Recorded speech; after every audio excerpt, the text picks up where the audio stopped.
কারাগারে আটক থাকা অবস্থায় বাংলাদেশ রাইফেলসের সাবেক উপসহকারী পরিচালক বীর মুক্তিযোদ্ধা মোহাম্মদ আব্দুর রহিমকে হত্যার অভিযোগে শেখ হাসিনা সহ ১৩ জনের বিরুদ্ধে করা মামলার আবেদনটি নথিভুক্ত করেছেন আদালত।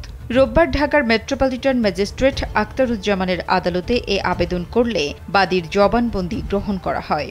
মামলার অপর আসামিরা হলেন সাবেক বিজিবি মহাপরিচালক ও সাবেক সেনাপ্রধান ব্রিগেডিয়ার জেনারেল আজিজ আহমদ, পিলখানা বিদ্রোহ মামলার রাষ্ট্রপক্ষের আইনজীবী মোশাররফ হোসেন কাজল, সাবেক কারা মহাপরিদর্শক ব্রিগেডিয়ার জেনারেল আশরাফুল ইসলাম খান, ডিএসসিসির সাবেক মেয়র শেখ ফজলে নূর তাপস, নূরে আলম চৌধুরী লিটন, শেখ সেলিম, শেখ হেলাল, জাহাঙ্গীর কবির নানক, মির্জা আজম, হাসানুল হক ইনু এবং ২০১০ সালের জুলাই মাসে দায়িত্বে থাকা ঢাকা কেন্দ্রীয় কারাগারের জেল সুপার ও চিকিৎসক।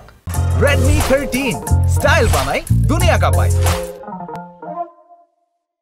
এছাড়াও মামলায় অজ্ঞাতনামা আরও ২০০ জনকে আসামি করা হয়েছে, যারা ১৪ দলীয় জোটের এমপি ও মন্ত্রী ছিলেন। পিলখানায় সেনা সদস্যদের হত্যা ও ডিএডি আব্দুর রহিম হত্যার সাথে তারা জড়িত বলে অভিযোগ রয়েছে। মামলায় উল্লেখ করা হয় ২০০৯ সালের ২৫ ও ২৬ ফেব্রুয়ারি তৎকালীন বিডিআর সদর দপ্তর পিলখানায় অত্যন্ত সুপরিকল্পিতভাবে বিদেশি এজেন্ট নিয়োগ করে ৫৭ জন সেনা অফিসার সহ ৭৪ জনকে হত্যা করা হয়। পরে বিডিআর বিদ্রোহের অভিযোগে চকবাজার থানায় হত্যা মামলা দায়ের হয়।